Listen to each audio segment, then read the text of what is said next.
Okay. So anyway, you were talking about uh the kind of stigma around the idea of power and Hmm. spirituality, and then these concepts of dark Kabbalah or dark, practices, which, make them traditionally hard to find and locate, but may be beneficial for some people who are, I think what I was getting from you, um, it's so, that maybe that harder martial lifestyle is so ingrained in them for some reason. Like maybe they Hmm. were a Navy SEAL, or maybe they Hmm. grew up in a harsh system of abuse and authoritarianism, and they don't know any other language. Hmm. A path like that, while others might consider it, dark or taboo, may benefit them and help ease them into the other aspects of spirituality, because it provides for them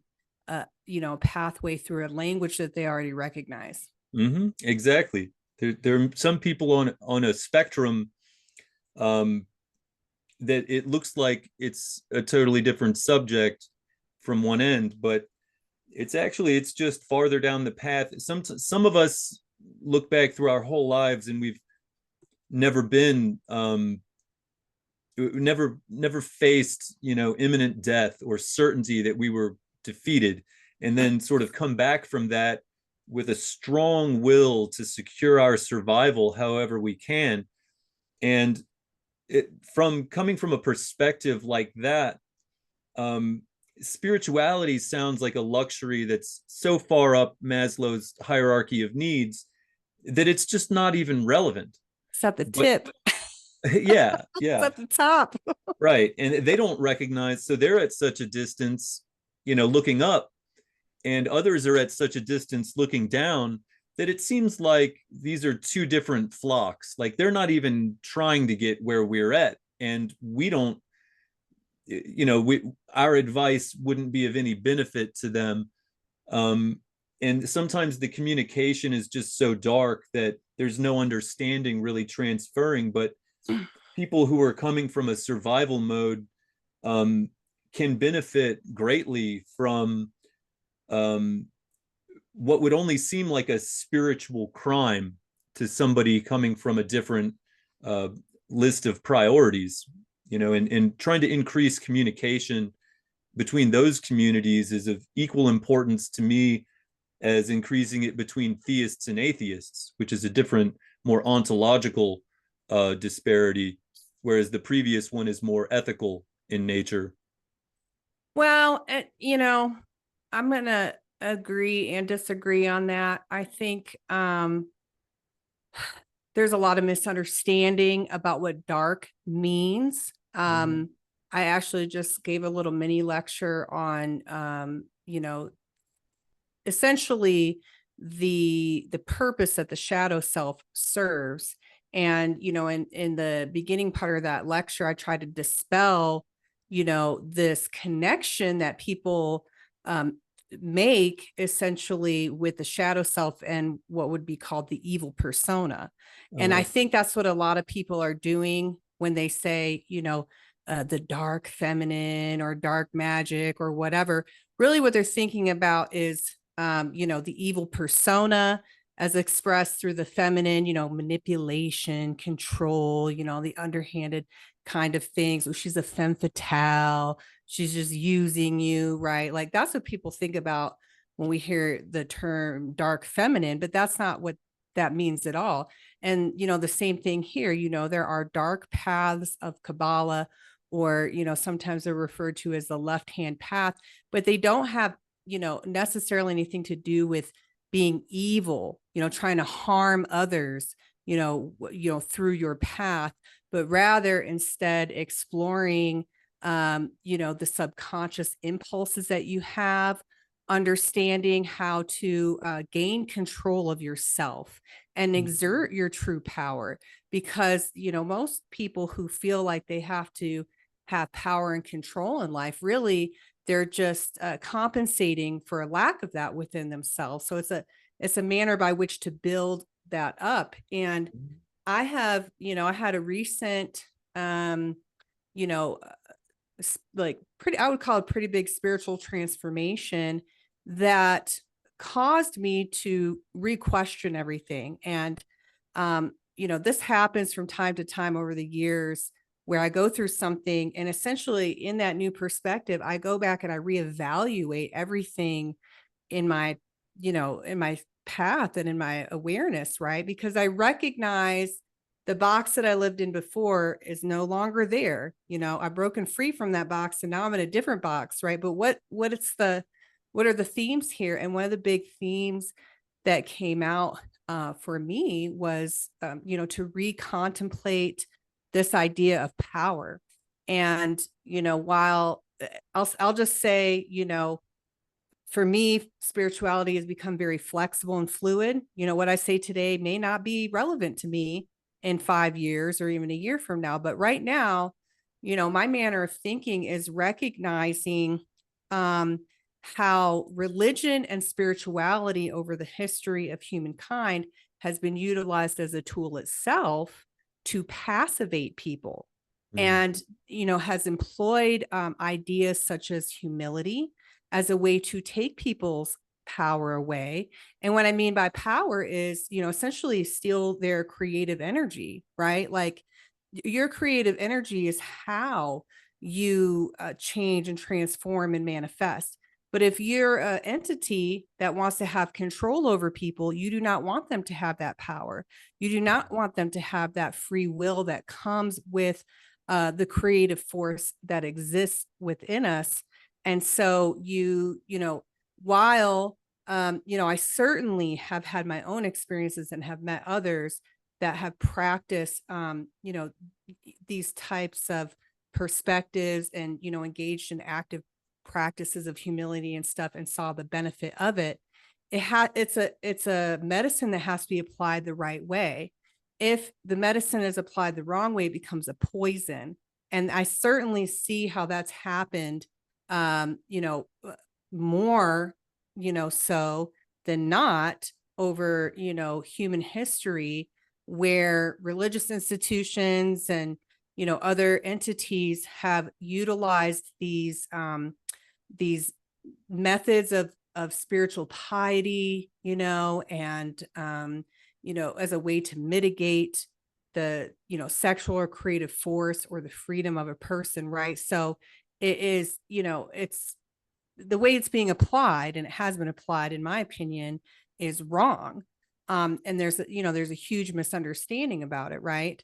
And we see that, I think, especially like with this idea of women's sexuality. If you're alive today, you probably have had some experience with this kind of diverse perspective on women's sexuality in the modern world, right?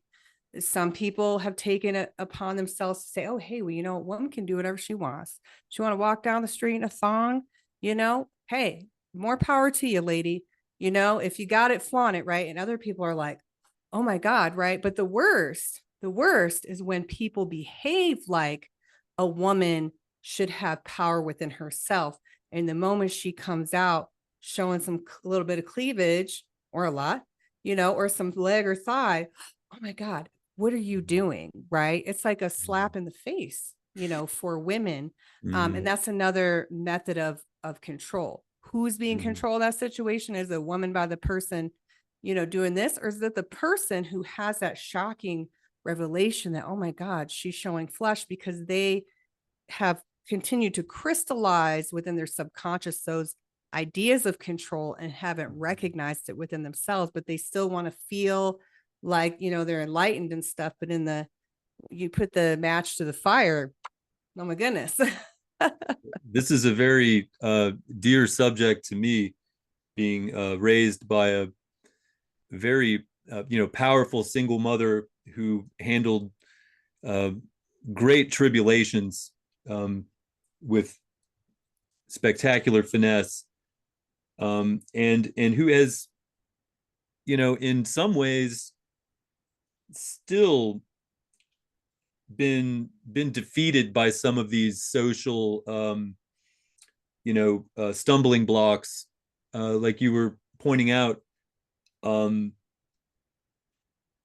I think you very astutely prefaced this with sort of the confusion about, good and evil and right and wrong, and how often a, a mask of righteousness and goodness is just a Trojan horse for evil. Whereas some people are still just trying to be able to see the masks and discern between them. And if somebody else points out, well, sometimes that's just a mask, they think, well, this is certainly just an evil person telling me to go the wrong way, when they're actually imparting some wisdom that will make more sense down the road. And I think you also, pointed out sort of the misdirection that can occur when somebody gives it, in your example, a woman false hope that she can just wear whatever she wants and do whatever she wants, and the rules say she's fine. And then she discovers natural law when she walks into a dark alley in a thong bikini and gets mistreated by a criminal. It's like, well, obviously the criminal you know committed a crime, and but the victim paid for the crime. And there's a whole different spectrum of right and wrong, that we're not talking about what's you know morally right, but what's wise. And if everybody was only recipients of justice, if we all just said, look, this should be handled, and I'll vote for that, and that's all the power I've been given, it's all the power I should expect.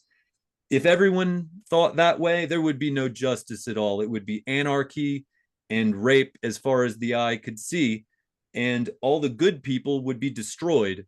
And how is that good? So it's necessary for us to be not only moral people, but practical and pragmatic people, and be willing to to hold a degree of the weight of justice on our own. And so that's why sometimes it's necessary to look a little bit deeper than the momentary harm, and look into the motives and the reasons behind it and the history behind it, and discover, really, there's war going on around us, even though we're told that it should be overseas where the news says it is. There's war in our midst, and learning to identify that helps to clarify who our allies really are. And that's not just to benefit ourselves, but our communities, and ultimately to achieve more resolution for everybody. you know I agree. Yeah. I think, most people live in a war-filled society, whether they recognize it or not. It's just more innocuous in certain areas of the world than others. Certain areas of the world right now are under active warfare and have been for years, decades. Other areas of the world, the war exists within the mind of the people, and it's based on keeping people complacent and divided, in terms of their beliefs, using fear to whip people up and turn them against their neighbor, right? There's no common ground.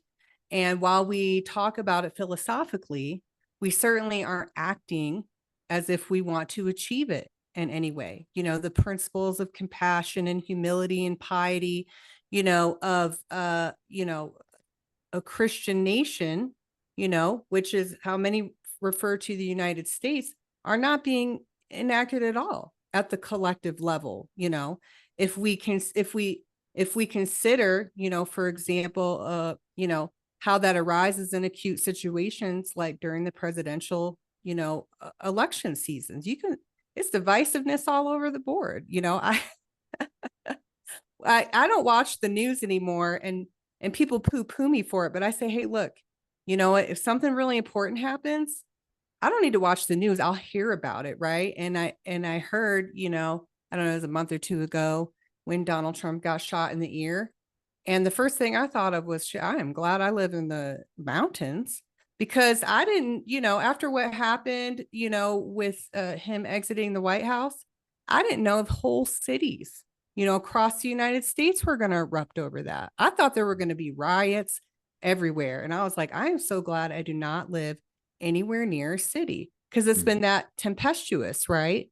Mm. And so these ideals that apparently, we've been founded on, these higher principles, maybe they existed at some point, but they've degraded, or maybe they never were really there, or maybe they were there, but in a different form or fashion, right?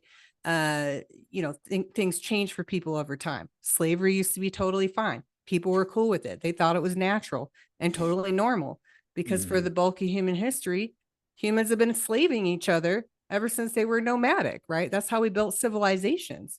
But it's not. From the present, it looks that way. And I think that that's a great example of how our documents can be used,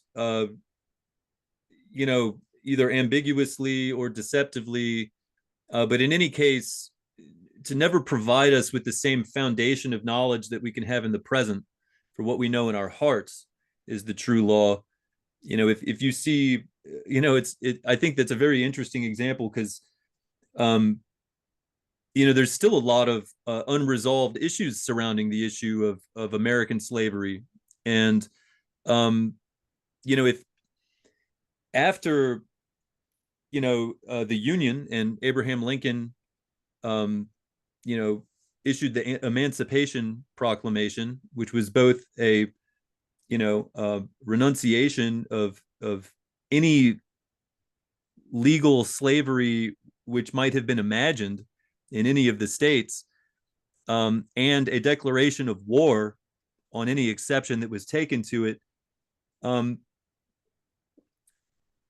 After that, a constitutional amendment was passed to clarify that, look, slavery is not legal.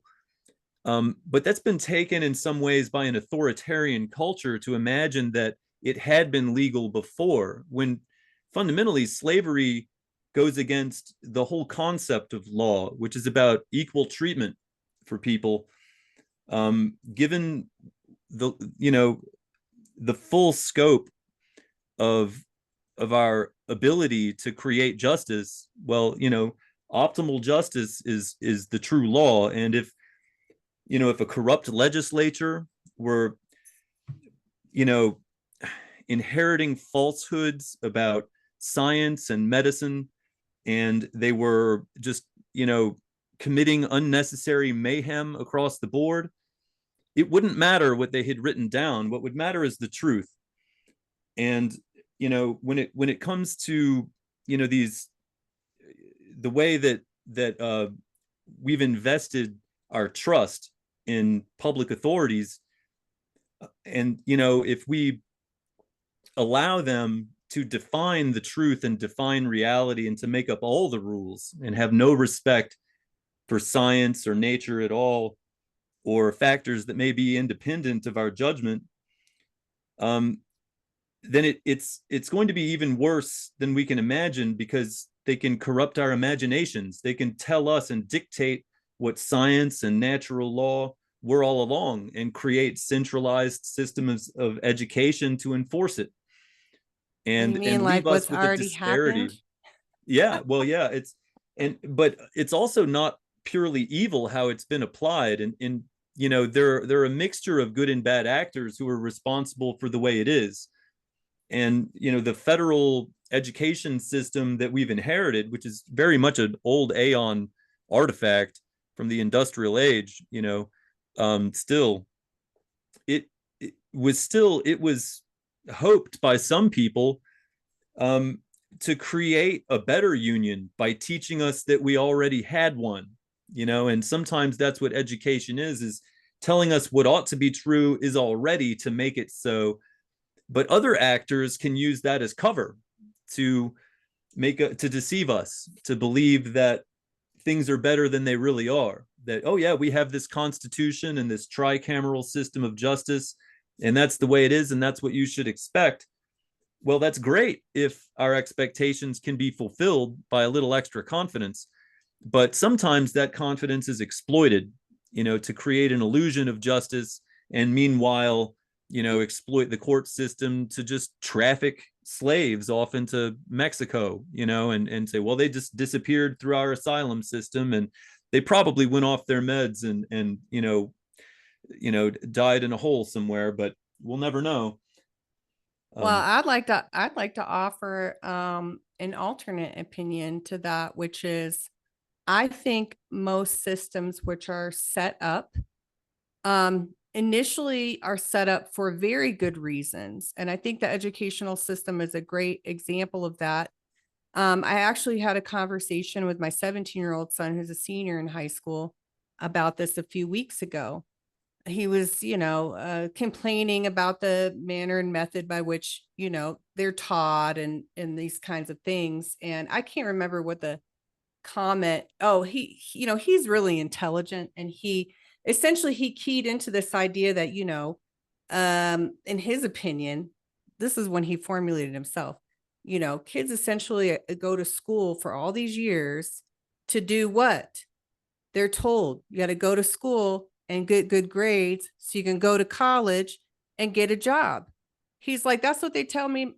That's my purpose, essentially. Go to school, get good grades, go to college, get a job. There's nothing outside of that box. And he started recognizing he felt like that was being impressed upon him, almost like a system of control, right? And so I came in and I said, look, I'm not disagreeing with you. Personally, it's my personal perspective that the way the educational system is set up today is as a system to make worker bees. They want you to be conditioned to be told told what to do, sit where you are, do your work so that you can go work for someone else and essentially end up in the same system. I said, but that was not the purpose, for which the educational system was set up. I said, it used to be only if you were from an affluent family did you ever get educated, because it was all privatized at that point. Public education was a huge revolution, and it came into being because people wanted equality and they understood that knowledge is power. And I said, that's what you have to understand. Knowledge is power. So if you're going to school, you have to go to school. You can either go to school with the perspective that you're there to be controlled and become someone's worker bee, or you can go there with the perspective of learning as much as possible from that system so you can use it to free yourself. But most people don't realize that, nor do they speak about that with their kids. I said, you have a very valuable asset at your disposal to utilize for your benefit if you look at it that way. And if you do, you're already miles ahead of everyone else. I said, but it's been the system that was once implemented for freedom has now been manipulated into a system that's meant for control. And that's what I see happen time and time again. Companies start out, these wonderful companies, health food and, Kashi and Patagonia and all this kind of companies, and I think Patagonia actually, it was them or another company. They actually ended up resisting this and then going under. But eventually, a much larger entity buys them out, and they just end up in the corporate system anyway, which doesn't care, right? They just care about their shareholders, and their money. But it's just another example of how companies, even businesses and stuff that start up for good, can be corrupted, right? This happens all the time with spiritual organizations, magical organizations. Once it gets too big, the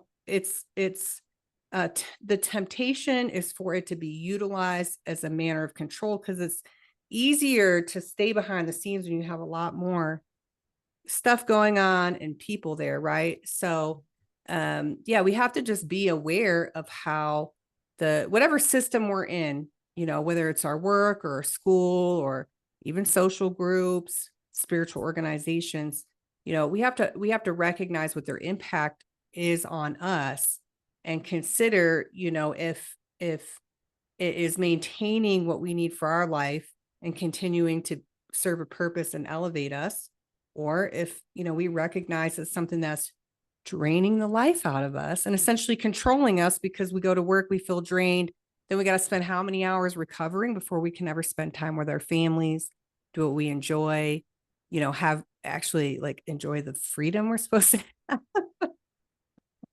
hmm Yeah, and freedom can be used, as either a lie or just a weapon in itself. because to some extent, freedom is just the lack of a real commitment and choice. But it's not something that can be made by someone else. So it has to be on a foundation of true freedom that a true commitment is formed. And no action is really going to succeed at much unless it's committed with sincerity.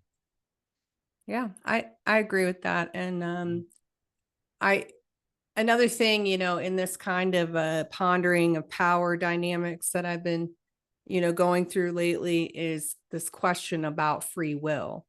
Um, you know, when it comes to the spiritual community, right?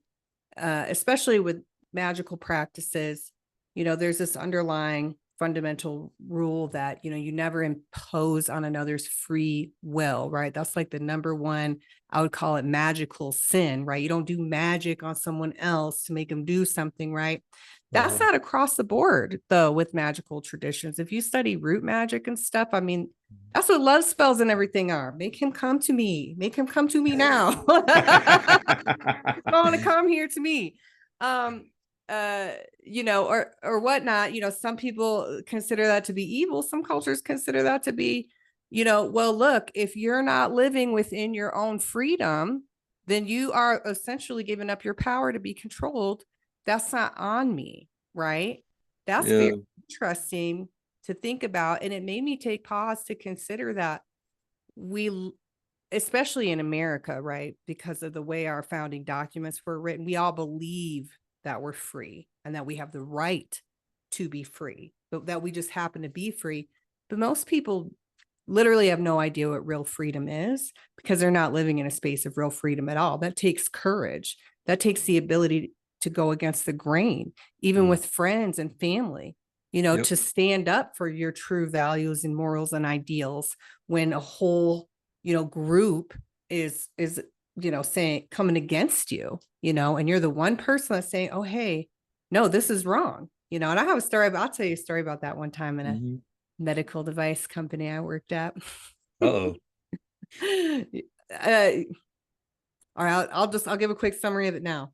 I was working for a company and I actually didn't come across the evidence. Somebody came to me as a biological safety engineer and said, look, they worked in the material science lab.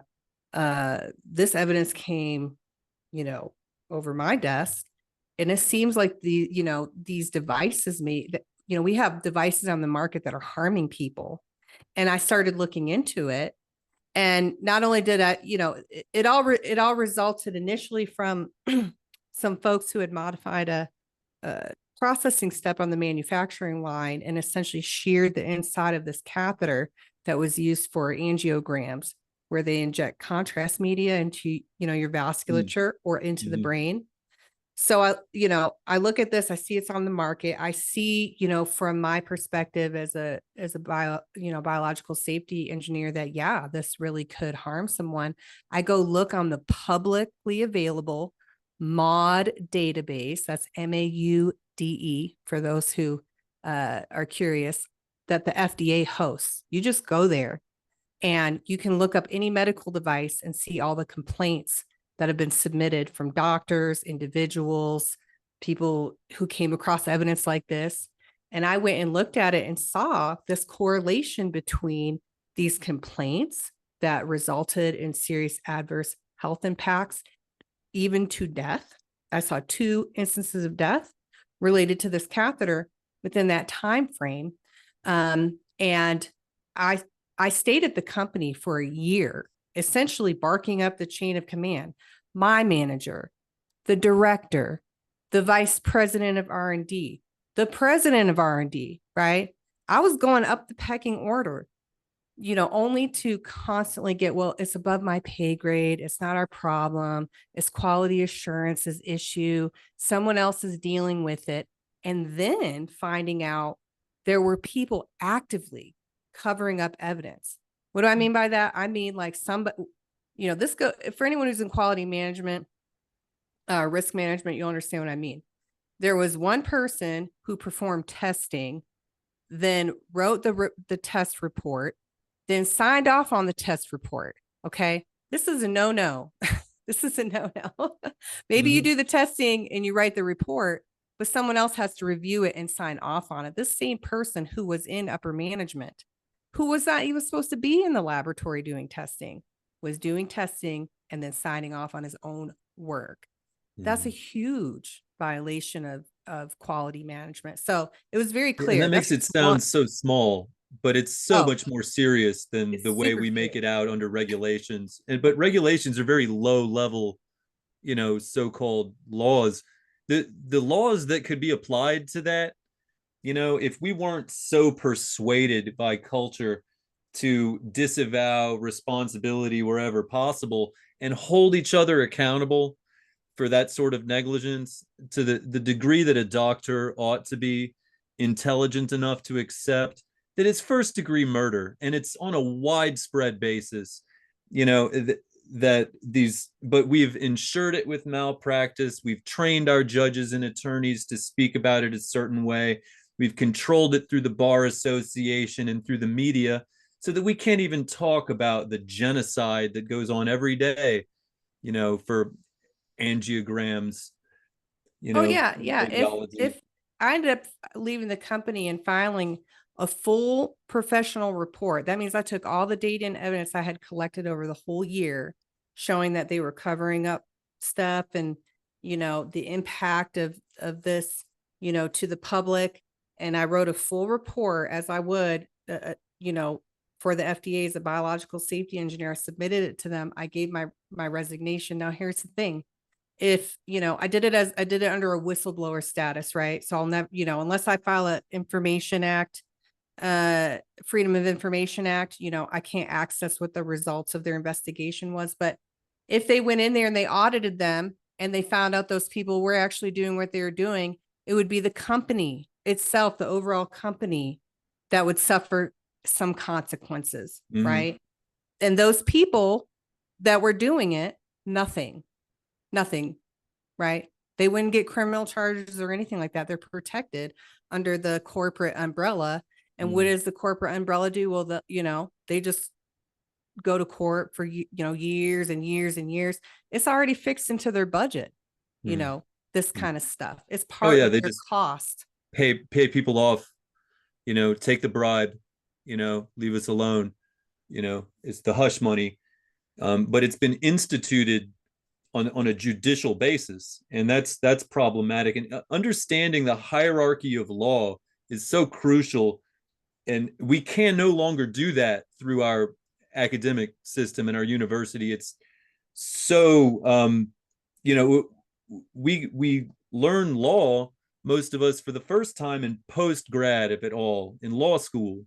you know some of us in other stages of higher learning, which are at a level of maturity, of age, at an age that used to be considered middle age. There were already people ruling kingdoms by that age and very experienced, like, and for us, we're barely considered legal adults, and then only technically. You still can't smoke a cigarette, or make it, choices of your own. And you can't run for office. You can't even have, equal treatment by insurance companies. You're considered so incompetent at 18 to 21. um, and this is due to our institutions. This is not due to human nature. And I've spoken with people, randomly a lot, and I've been told, well, yeah, but look at how poorly their system functioned. Maybe, but could you lead an army? Like you say, these, that a 16-year-old in the Renaissance, you know is in some sense inferior, because they had a lower lifespan. But most of us couldn't dream of accomplishing the sort of work that they would have, that as an individual. And health is about more than just your lifespan. It's about more than just the number that you earn on your identification. Health, we were talking about power earlier. And anytime you have to trade your power, your potency, your strength for something else, that's not medicine. That's slavery. And people are, it's the equivalent of, well, I mean, we actually have blood donors, like literal blood donors who get paid to pour blood from their veins for someone else's use, you know. So it's remarkable the degrees to which we'll sacrifice our health just for health insurance in many cases. Yeah, And like that's how a much you level have of to work to control. pay for your health insurance because it's so ungodly expensive. Yeah. And It's then they're not a just real gonna, trade-off. yeah, then they're just gonna kill you from the inside with angiograms, and And stress. or right on your Stress. face with the rhinoplasty, just vandalize Michael Jackson's, trademark.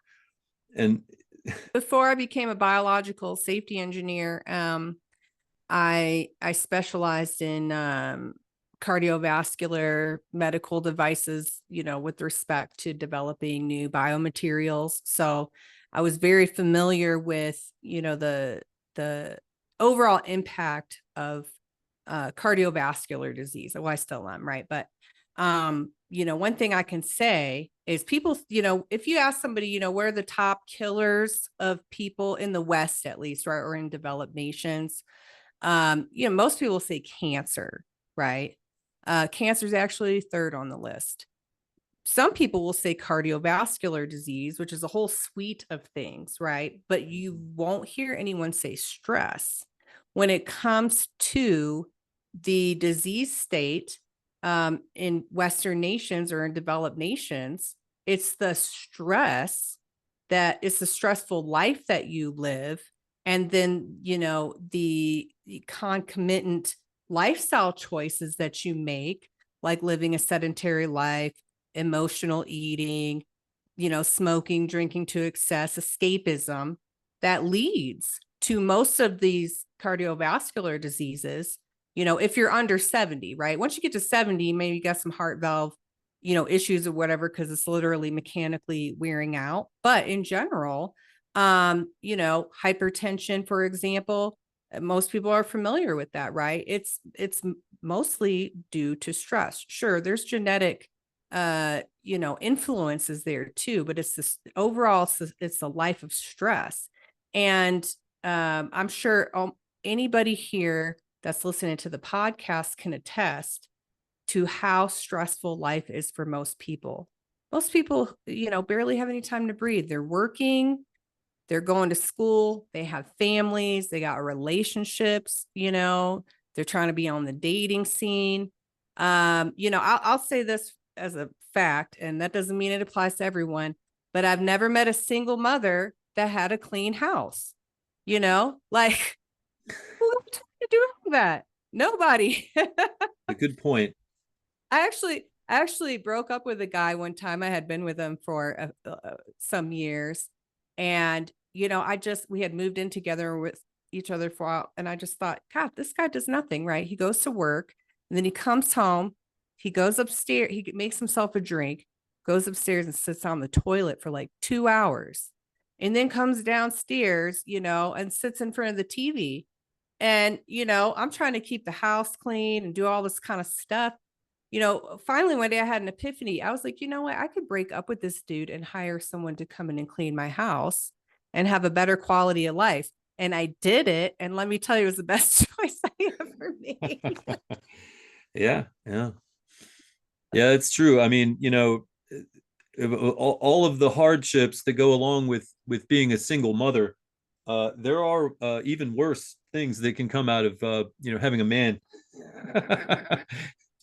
And Well, I it's do. I diverse. do love men. I do love men. I'm not a man hater, but and men and women both, as a whole have their issues. But And those yeah, aren't I think just in exclusive terms of either. it's not a partnership when you're Yeah. not being a partner, right? I Mhm. mean, and the stress that it leads to for the other person when you're not engaging in that partnership, to help out, split up the tasks and things like that is incredibly stressful. And then we Mhm. talk about toxic relationships all the time. People have toxic tendencies. Like, yeah, there are people out there who have toxic tendencies from being traumatized growing up or having bad relationships. But who isn't tempted to have a toxic tendency when you got some guy or woman living in your house that doesn't do anything and you're working full time and you're dealing with the kids and your whole Mhm. house is chaos. And then you got to deal, with the school stuff for the kids and then your parents and, all the social stuff. It's like everybody's about to snap. I mean, it's Yeah. hard not to when you're chronically exhausted. Mhm. And love and hate aren't exclusive, and they're not at a fixed point on an axis somewhere. It's an oscillating, set of communications if we're talking about truth and communication at all. And these artificial rules that we've sort of developed, traditionally about, well, this, you're sworn to love this person and you're sworn to hate that one. Reality is just not that simple. And just because we decide that it should be some way and we won't admit to otherwise doesn't make it so. And until we're really willing to communicate about what we really hate, and we're not going to have authentic love either. There's a stereotype of, at least where I'm from, uh of the man, not knowing how to correctly, you know, um, praise his wife or his lover for her choice of shoes or her choice of hairstyle. And, there's, I think, a problem with the motivation to just look, I just don't want her to be mad at me. And there should be some way to make sure she never gets mad. Well, that's not necessarily true. And until we can accept, but a lot of men are afraid what their response is going to be. It's like, look, I'm not allowed to get mad. Why should she get mad? It's like, well, you think that because you imagine that if you get mad, you'll commit a violent act because you don't really know yourself well enough. And sometimes that is a real problem, but not every man is violent. And until we, confront these unknowns and these shady spots in our character, we won't really know ourselves or each other, and so it's good sometimes to go ahead and take the risk up front, and tell people what you really think, even if it hurts them, even if it offends them. And that way you can know before you get too invested, look, maybe I should go that way and you should go that one. And it's your, at least your relationships will be authentic and they will be deeper.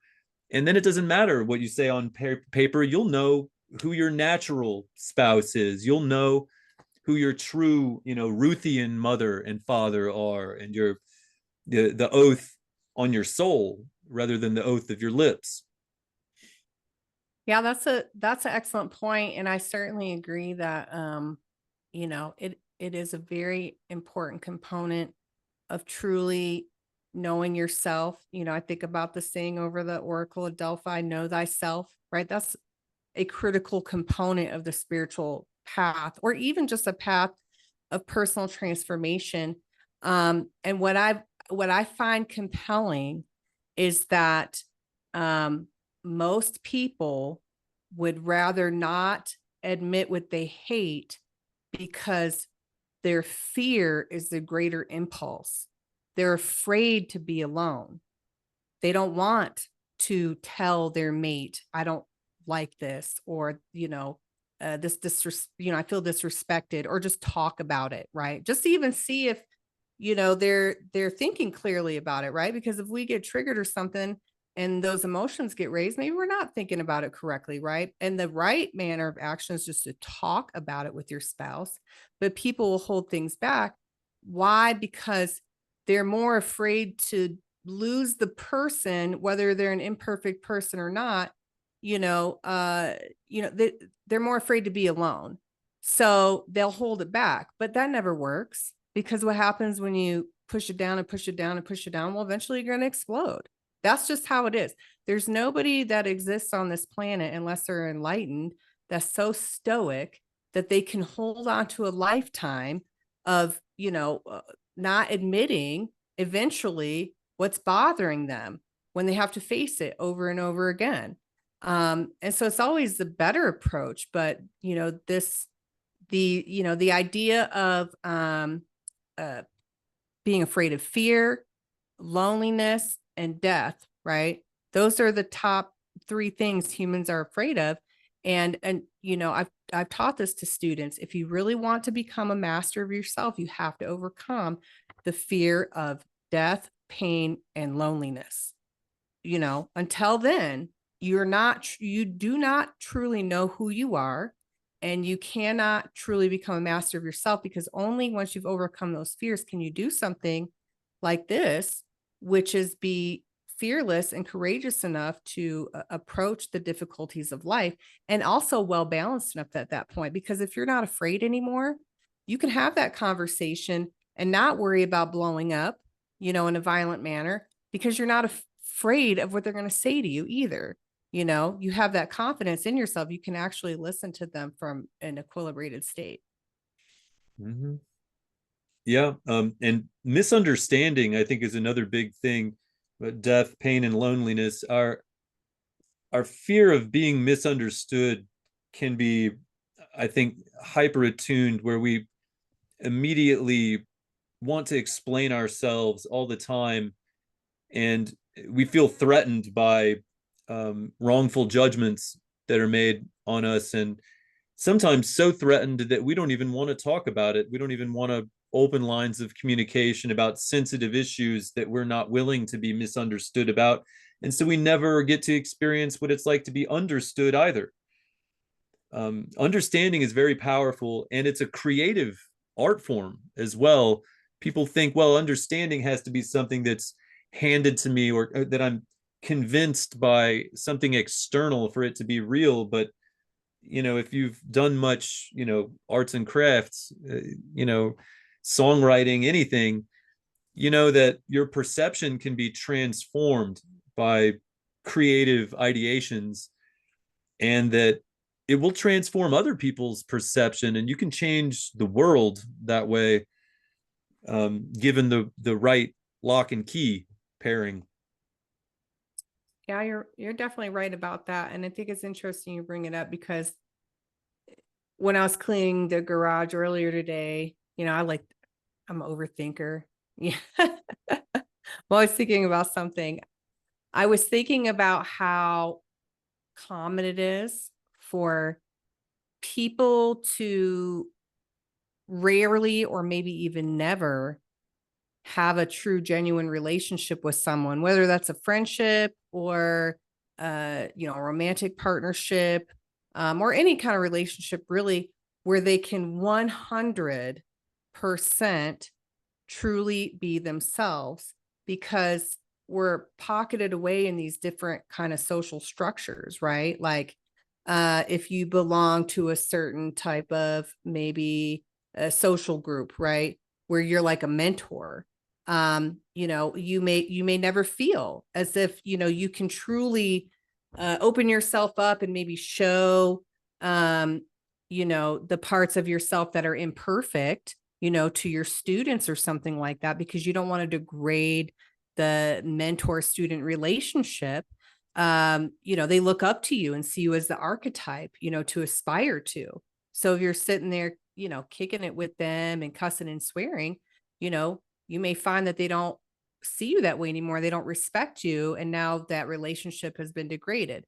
You go to work, maybe you talk with people at work about, baseball and that thing you saw on TV or whatever, but you're not going to go to work and talk to your coworkers in the office about the vampire ball you went to or something, right? It's Mm. it's like every relationship we have, there's we can give some components of ourselves that we can't to others, and so I think a lot of people live this life where they just feel like they can never be themselves, Uh, you know, like, I'm on social media, how do I present myself? Can I be really genuine in who I am? Right. Like, I'm supposed to be teaching people stuff and, trying to inspire people. Well, what if I make a dirty joke or something like that? Is that okay? right? Like I have a great sense of humor. Mhm. And it sometimes is dark, sarcastic, and dirty. But I have withheld myself sometimes, in interacting with people on social media when I want to crack a joke, because I have been afraid, like, well, will they see me different? And, will that muddy, you know, their perception of me and the ultimate goal I have, which is to help people, right? So I withhold that part of myself out of, um, wanting to continue to serve other people, right? But that kind of stuff, those features underlie a lot of people's lives. Oh yeah. Professionalism is a big watchword for me. Um, I like to say a more sophisticated view of professionalism than what's in common circulation. You're talking about service. I think that's very important. And but some people see it as almost a synonym for mercantilism, for just working for money. It's you're a professional if you do something for money, and it starts and stops there. And an amateur is anyone else. You're doing it as a hobby, you're an amateur. It doesn't matter how good you are at it. It only matters whether or not you get paid. I think that's a huge problem that it needs to be addressed, like culturally. We also you mentioned how it's like, yeah, generally speaking, you don't interfere with the will of another person. You focus on your own, and that's how you get sharp, and that's how you stay, in your lane. And I think that's true. And but you also mentioned there are some exceptions. And one of these is when people think that getting paid for something justifies it inherently. That's not true. It's not even true under our under our current laws. But people feel as though, well, somebody else who's richer than me can eat the liability if something goes wrong. And sometimes that's true, but sometimes it's not, and people with a lot of money, they thrive on, this is not a judgment about people with a lot of money. What I mean is a few people who are extremely corrupt gangsters and liars and psychopaths who have infiltrated sometimes very high and elite positions of authority on the basis that they can exploit people who are very materially poor and desperate by providing them with the money and the promise that they could know that they don't have any other way of accessing, and then requiring them to do something that puts their reputation on the line. And that's called a patsy. And that's, we live at a time right now where this sort of thing, we think this is, back in prohibition or something, this sort of thing went on. And but we've been tricked, you know that as old rackets rose to state level power, they exploited the infrastructure that they were provided in the news and in other forms of media to point the blame at the federal government so that you couldn't go over their heads. And as a result, we seem to be hallucinating collectively that there's no such thing as, the mafia anymore. That gangs, that's just, the Crips and the Bloods and these guys who are rapping about it openly just to escape from it, many of them. um and but it's very real, and it's disturbingly organized. And before the Patriot Act, it was we were under the full thumb of that sort of regime of just mobocracy, and they were just doing whatever they wanted, really, before the Patriot Act. Boy, you know what? For those of you who are listening, Chandler and I've really touched on a lot of controversial topics. Um, of course, we could go into any one of them, probably its own podcast. I'd really love to hear what you have to say. I'd love to hear what you have to say. Just be cool with each other, Oh yeah, no, I If know you're responding in the comments, let's, like, I don't want to be too authoritarian up here. I've been called out for that many times. You have a very authoritarian vibe about this Patriot Act thing. Almost nobody agrees with me on it, and I'm used to that. oh, well, I certainly, I want to clarify. I wasn't looking to call you out or anything like that. It's just, uh, you know, what I was going to ask you as a follow up is what, in your mind, clearly you're a very deep thinker, and you have a breadth of knowledge and understanding about things of which you're well researched. Um, what I want to ask you is what is the way out? But before I do that, to the audience, really interested to hear, your thoughts on, some of these topics, which I know are controversial, and can stoke, maybe heightened emotions and stuff like that. So, you know, please, I would just ask, let's be elevated scholars. Yes, we can Uh, engage in open intellectual debate. I believe this is the way we, all can and should be. So please, try your hardest if you're going to engage in any intellectual debate, not to get personal about it. There's no I'll reason try. for that. I It's know. really I them, right? Let's not let it be divisive on us. So, usually when I talk about this, I'm just trolling online, and I'm actually trying to get a reaction from the people I'm talking about. And I've been oh, you privileged. probably met my ex-husband online or something. You're probably one of the Why people he is he in the bitched about. mafia or? Yeah, He's a very opinionated Capricorn. Let me tell you that. yeah, yeah. Well, that's cool. That's his son is in Capricorn. His Oh, soul, he's got 5 planets in Capricorn. He's 5 planets. very Capricorn. Yeah, that's remarkable. Yeah, I never met anyone more hard-headed in my life except for myself, but it's never been stoked like I'm hard-headed about stuff, but I see through things. I can see reason and maintain myself. And I love my ex-husband. He and I are very close, just FYI. I mean, he's still to this day, we've been divorced for 15 years.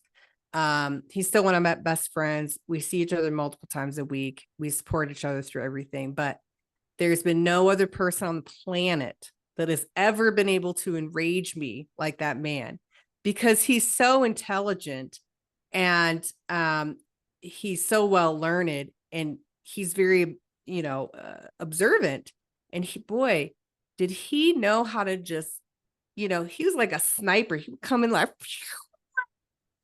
but I have a Virgo sun and an Aquarius rising, right? So, and then I have a Venus and Scorpio. So not only am I very passionate, but I'm also highly intelligent. So we would just, it was like World War III when we would get into it. And we ended up actually eventually divorcing when our son was very young, because we were also smart enough to say, hey, look, you know what? We want to love each other in a good way. So let's just be friends.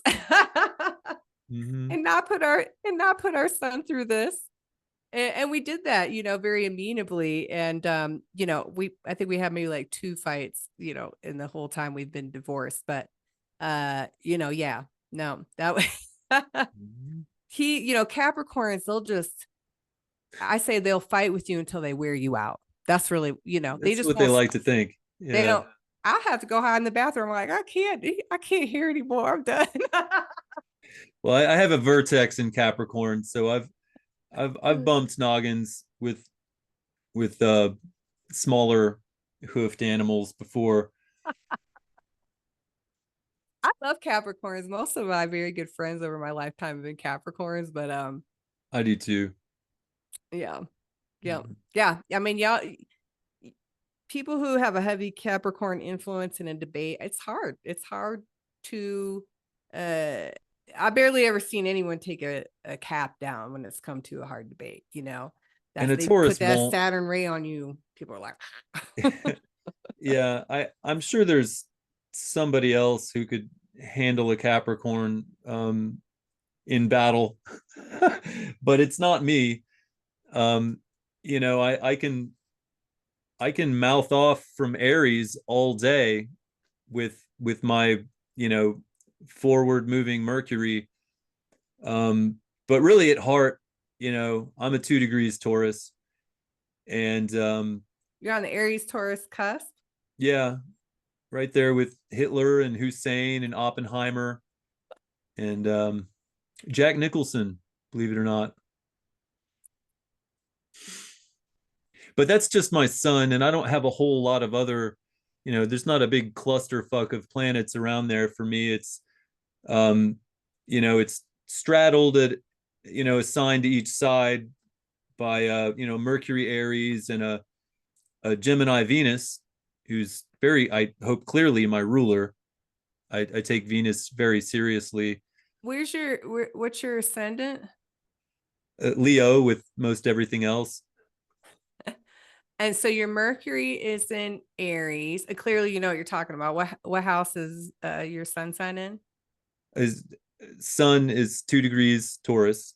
My ascendant, my moon, my Mars, and my North Node are all in Leo. But then I also have 0 degrees Virgo is Jupiter retrograde, and then I have a um, retrograde Saturn, which rules Capricorn, planted firmly in the middle of Virgo. So I have a very heavily aberrated cluster of material blockages in my sky to that area during that very traumatic event of birth. Those are my engrams, how I God look just at it. shot you out of there. He's like, But I have a very normal Aquarius window over there with the Pisces, Aquarius, um, and generally Capricorn as well. I don't have a whole lot of weirdness in that window. There's a little scratch though where the vertex warpage of the ecliptic, which I'm still studying, these sort of non-material points and how they affect the radar of your life. Um, but yeah, so I have like a pretty open area, and then I have a very clumped up area, and oh that's yeah, why I'm so imbalanced. I'm this. My chart's the same way.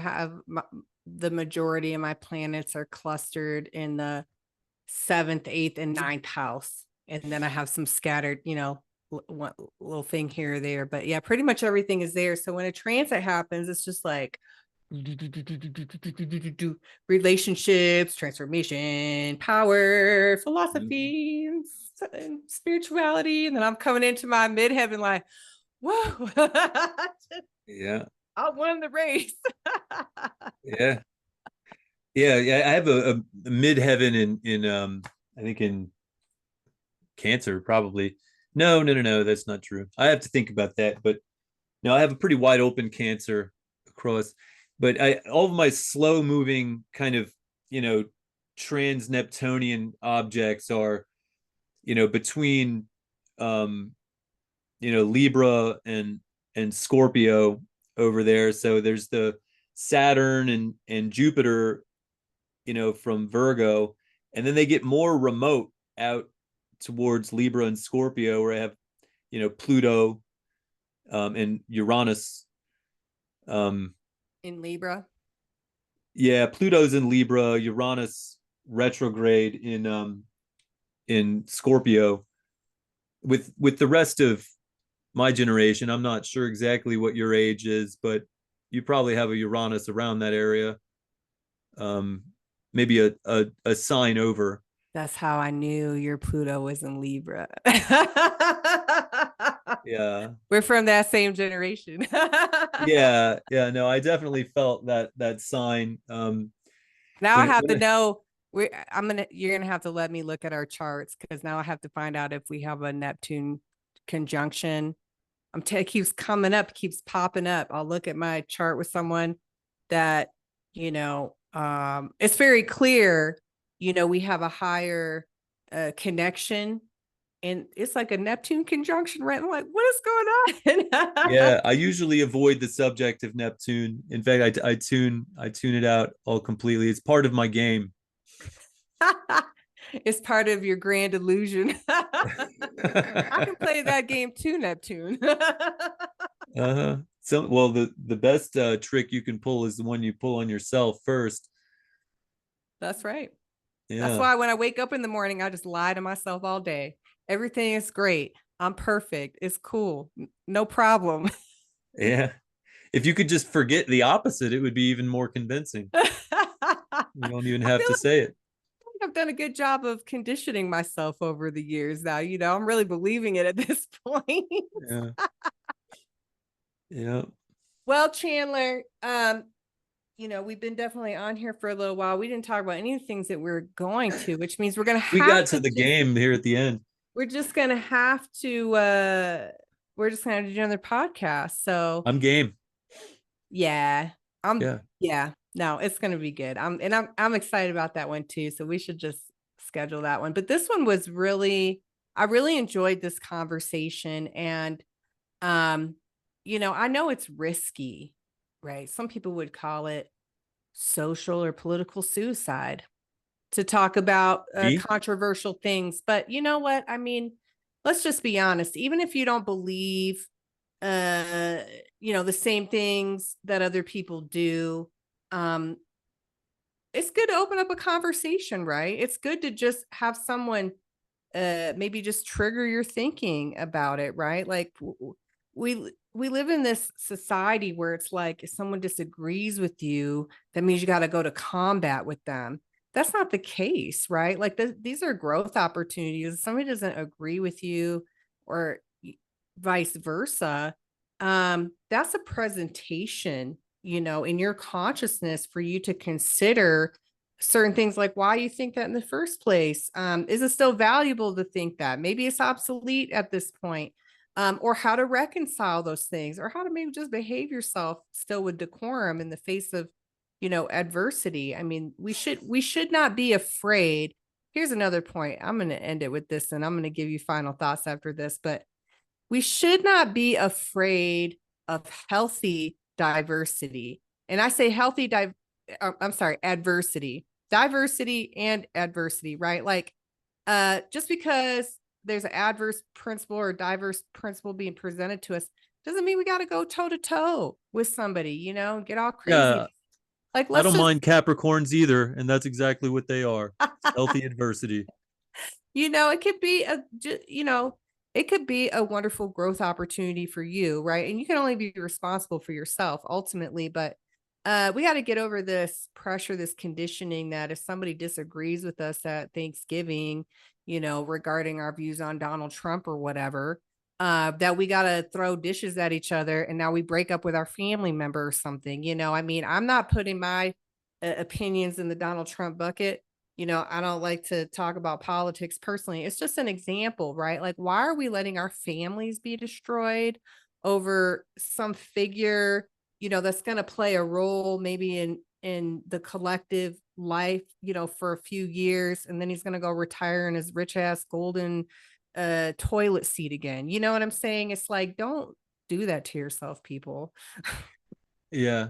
I don't know. I'm grateful for the destruction of my family, but because it's how I've found true family. You know what? I'm with you on that too. So we'll do a podcast on that. Bless you. Thank you so much. Everybody, I just want to say thank you to you for joining us today. Listening to our diatribes.